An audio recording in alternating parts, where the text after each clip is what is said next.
Hello everyone and welcome to my review of the OA Season 1 Episode 2 titled New Colossus. It received a score on IMDb of 8.3, and today we're not going to review the whole episode. We're going to do commentary on a scene, and before I play it, I do want to point out that some of you might think this is an unusual or unique scene to do a commentary on, but as the scene plays out, I'll begin to explain why I really like this scene, why I feel it's worthy of doing commentary on. The first thing to point out, I'll just begin playing it and then I'll stop, is take a look at where we at. So of all the scenes in the episode I could have done a commentary on, for example, the one with Hap, when Hap hears the playing of the OA, the violin, that long Steadicam shot, that would have been a really good scene. Or the scene in the restaurant where the app and the OA are having dinner and it's kind of a seduction scene. Those are all set pieces in a way. But I've chosen a very quiet scene, and one reason why I chose this is because it's the kind of scene that is not very often depicted. It's not a flashy setting like the restaurant scene is. It's a mundane setting. It's the parking lot of a Walmart. Not something you would see very often in TV or movies. So immediately that struck me because since the scene is so mundane, for one, it grounds us as the viewers. It's something we can all relate to. And in two, it foregrounds the acting because we're going to be paying attention to the acting and not to the setting. Now, I want to point out that this actor is Buck Vu, and a transgender. They specifically look for a transgender to play the role. And I mention all this because it is integral to the scene. It does come up. It's one of the things we'll be mentioning in a second. And then let me say also now that, I'm sorry, no, Ian Alexander, the character is Buck Vu. It's played by Ian Alexander. And then the second character in the scene is Alfonso Souza, and that's played by the actor Brandon Perea. So let's continue. I love the handheld, and this is significant because later on, the two scenes with Hap are Steadicam shots, and so they contrast to this handheld. And I think it's a commentary on the character of Hap, how in control he attempts to be. Whereas this, I personally, I always feel handheld brings a level of intimacy because the viewer can notice the shaking, and so it's, if it's done correctly, won't draw attention to the shakiness, but it will add a certain level of energy and immediacy that a flowing shot doesn't have. So I also like the fact that this is a handheld. So this is one of many reasons why I wanted to do commentary on this scene. Here, this is what we call business, giving an actor something to do. And they both have business. He's got the carton of milk that his mom asked for him to pick up, which set up him meeting her. So not only is the business there to help good for the actor, it's also integral to the scene. Her business is not really integral to the scene. Now I've only seen up to episode 2, but I remember in episode 1 there was the van fell into the icy cold river, and all of them died, including the OA. And so there is already this element of reincarnation that's important to the plot, and the number 5, and the students that were with the OA. If we include the bus driver, which is also another thing, because there seem to be 5. Not including children, there's always one extra person, a teacher or a driver. So if we think about those other people that were in that icy river, maybe this reference to her liking cold is in a way she's reaching back toward the past life when she died in the river. Now, if it's not part of that, if it's just business for her, it's a nice little character detail. And again, business is a way that it gives the actor, they can use their business if they want to pause before delivering the next line. They can give their business to reveal if the character is starting to feel agitated or excited.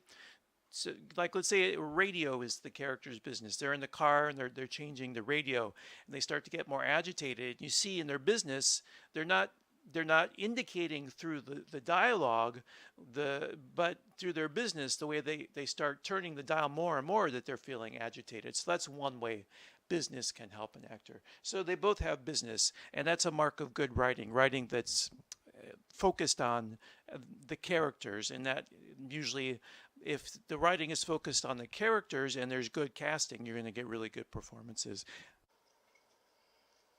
This is interesting because we have a reference to a third Asian American, and we have two other Asian Americans. And I can't imagine, this is Michigan, there are too many Asian Americans in that school. So it says a lot about these characters and their background, how competitive they are, the pressure they're feeling from their parents to measure up with the other Asian Americans in the school. And it's not spelled out. It's just kind of there. It's revealed through incidental detail. All right, here's a little pet peeve of mine of overused tropes. Now, if you followed the channel, you know I really hate plot contrivance. That's enemy number one for me. Something else that I don't like, I just think they're overused, and you would never notice unless you just know about film. And one we see here, it's wetting down the road because it creates this lovely reflection, so it creates more detail for the scene. And I understand why they do it. It's just done all the time. I've seen in films, even when there's a sunny sky, they've wet down the road to get this effect. So I think it's overused. And it's not here, but the other thing that really bothers me is smoky rooms, because the way that the light refracts off of smoky room, it creates sort of depth. So even if the characters aren't smoking, they'll bring in the smoke machine, let the smoke kind of settle a little bit, and then begin filming. And you get those lovely particles of light refracted through the light source in the scene. It is wonderful, but these two things are just overdone, so I hate them. If I were ever to make a film, I would try to rely on editing and the framing of the shot to create the same sort of mood that these lights create. Unless it had been raining in the actual story, then it would be fine for me because it would be realistic. If hardly anyone did it, I wouldn't have a problem, but it's just done all the time. Uh-oh. One of the joys for me in watching cinema are the little imperfections that add character. So I love lens flares. I love lens distortion when they're using the anamorphic lens and the light has that lovely blue tinge. I love bokeh. I love handheld when it's done really well. I do love Steadicam, even though that's really slick production, so it's a different category of love. But all these little imperfections that can be captured in cinema, I love. So I wanted to point out the bokeh, mainly because in the next sequence, the bokeh is not there. See, I was talking about the business, how she's given something to do while he's speaking, and that's eating her ice cream. That's what business is good for. That's right. I wanted to mention the importance of business. The film director, the very famous film director, Martin Scorsese. Jesus Christ, Martin Scorsese, it's actually appropriate given his Italian Catholic upbringing, was in the film Presumed Innocent, which is about the 1950s blacklist, the Edward McCarthy blacklist, and he plays a film producer, and he has a scene. All he has to do, and he talked about this on one of the talk shows, all he has to do is walk into the room, kind of deliver a few lines, and then leave. And the first time he tried it, he got in there and he was lost because he didn't know what to do with his hands. So they gave him 2 suitcases to hold the entire time he's delivering his lines. And that is the importance of business, because for someone who is an inexperienced actor like Scorsese, it gives them some way of drawing their energy away from the hands, because a lot about acting is letting go so you can kind of flow in the moment. And for a more experienced actor, it's a way that they can express the character, what the character's feeling in the moment, and create beats too. There, that's really great. It's referring to her transgender, which we haven't learned as part of the story yet, and she doesn't spell it out. She She just references it, leaving it for us to discover. Uh, there's a thing called info dump where a character just sort of gives us, the viewer, all the relevant information we need, but there's no reason for them to talk about it with the other character because they already know. So here he would already know about her situation, and there would be no reason for her to just sort of spell it out. And she probably feels uncomfortable about it anyway. And we're going to learn about it in a little bit. Oh, I love that interrupting. That's another thing I like is the dialogue when actors are allowed to interrupt each other. Or Orson Welles did a lot of that in his films, playing with sound and actors stepping off each other. Robert Altman too. And that is the end of the scene. Thank you for sitting through that with me.